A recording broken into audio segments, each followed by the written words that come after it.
भारत के रक्षा मंत्री राजनाथ सिंह अमेरिका के दौरे पर हैं। राजनाथ सिंह ने अमेरिका के राष्ट्रपति जो बाइडेन से मुलाकात की और अमेरिका के रक्षा मंत्री के साथ बैठक की। अमेरिका दौरे और पाकिस्तान में सत्ता परिवर्तन हर मुद्दे पर राजनाथ सिंह ने एबीपी न्यूज संवाददाता प्रणय उपाध्याय से एक्सक्लूसिव बातचीत की है। राजनाथ सिंह ने कहा है कि बातचीत से अमेरिका और भारत के रिश्ते और भी ज्यादा मजबूत होंगे। पाकिस्तान में पीएम बदलने पर कहा कि उन्हें नहीं लगता कि इससे आतंकवाद को लेकर पाकिस्तान के रवैये में कोई भी बदलाव आएगा। राजनाथ सिंह ने एबीपी न्यूज से बातचीत में और क्या क्या कहा है, आइए सुनाते हैं आपको। भारत और अमेरिका के बीच में महत्वपूर्ण रणनीतिक वार्ता वॉशिंगटन में हुई। बातचीत में बहुत सारे मुद्दों पर बातचीत हुई। क्या बातचीत हुई, क्या समझौते हुए, किन चीजों के ऊपर भारत और अमेरिका आगे बढ़ने के रास्ते पर जा रहे हैं, इस मामले पर बातचीत करने के लिए हमारे साथ भारत के रक्षा मंत्री राजनाथ सिंह जी हैं। राजनाथ जी, आज वॉशिंगटन में आपकी बहुत लंबी और महत्वपूर्ण मुलाकात हुई। उससे पहले प्रधानमंत्री की भी अमेरिकी राष्ट्रपति से मुलाकात हुई। आज की बातचीत का अगर सार पूछा जाए तो भारत और अमेरिका के रिश्ते इस बातचीत के बाद कहां बढ़ते नजर आ रहे हैं? देखिए, भारत और अमेरिका के रिश्ते पहले से ही रहे हैं और मैं मानता हूं भारत और अमेरिका के रिश्ते बहुत ही नेचुरल हैं और स्टेबल हैं, स्वाभाविक हैं और स्थायी हैं। दोनों के रिश्ते। और आज की जो बातचीत हुई है उसमें विशेष रूप से बल जो हम लोगों ने इस बात पर दिया है कि जो अमेरिकन कंपनीज हैं, जहाँ के ओरिजिनल इक्विपमेंट मैन्युफैक्चरर्स हैं, वो भारत में आए, उनका स्वागत है। और यहाँ पर वो भारत के लोगों के साथ मिलकर को प्रोडक्शन और को डेवलपमेंट यहीं करें, यह उनसे आग्रह किया है। क्योंकि भारत का एक संकल्प है कि हम भारत को रक्षा क्षेत्र के मामले में हम आत्मनिर्भर बनाएंगे।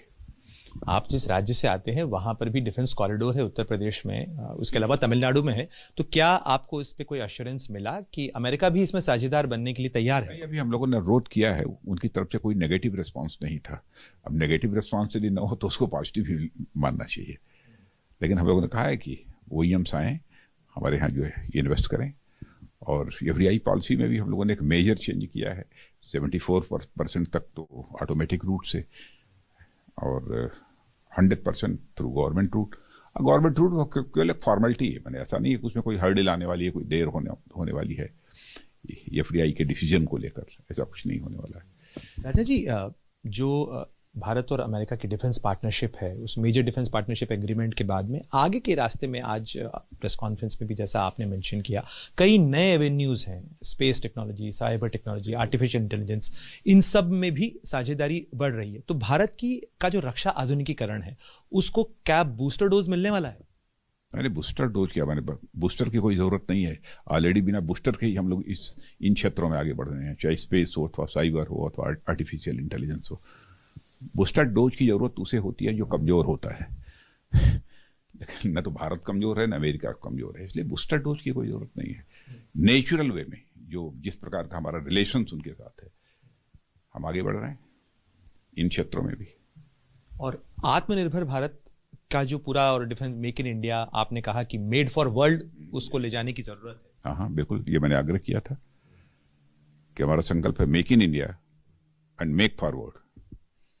भारत में बनाइए और यहीं से आकर पूरे विश्व के लिए बनाइए। इस बातचीत के अंदर हिंद प्रशांत के इलाके को लेकर भी बात हुई। आप हवाई जा रहे हैं, जहाँ इंडो पैकॉम का हेडक्वार्टर है, तो आपकी जो हवाई की यात्रा है उसकी क्या हवा? उसकी भी हवा अच्छी है। यहाँ तक इंडो पैसिफिक का प्रश्न है, हम फ्री फेयर, हम वहाँ पर नेविगेशन चाहते हैं। और यही मैं समझता हूँ इंडो पैसिफिक क्षेत्र के आने वाले जितने भी देश हैं सभी यही चाहते हैं कि फ्री फेयर और रूल बेस्ड नेविगेशन वहाँ पर होना चाहिए।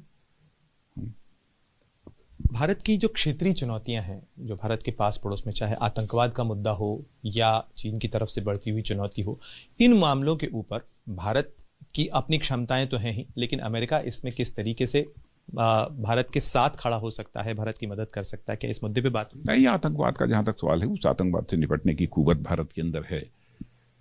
लेकिन दूसरे देशों का भी यदि सहयोग प्राप्त होता है उसमें कोई आपत्ति नहीं है। और आतंकवाद का मुद्दा केवल भारत का ही मुद्दा नहीं है। सचमुच आतंकवाद का मुद्दा तो एक राष्ट्रीय मुद्दा है। दुनिया के ऐसे बहुत कम देश होंगे जो कि शायद आतंकवाद से प्रभावित ना हो।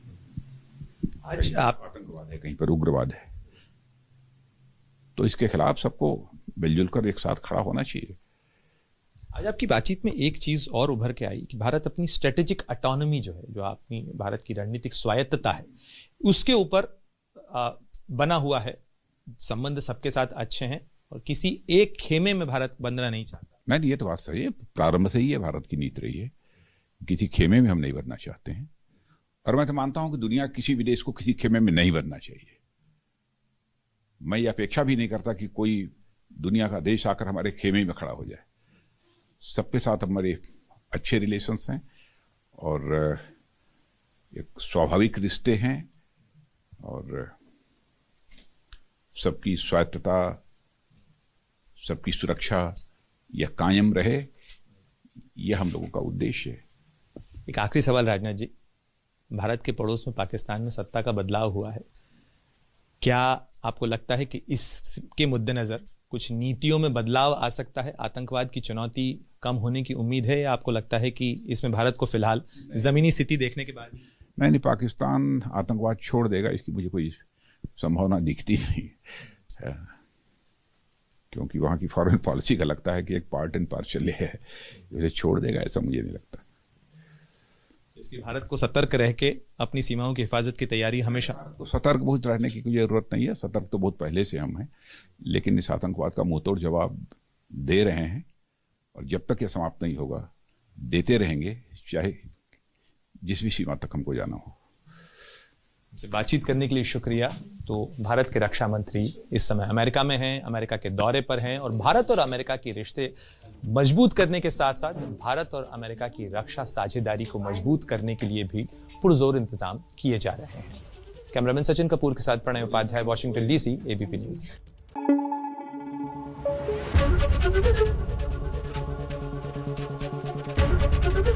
एबीपी न्यूज आपको रखे आगे।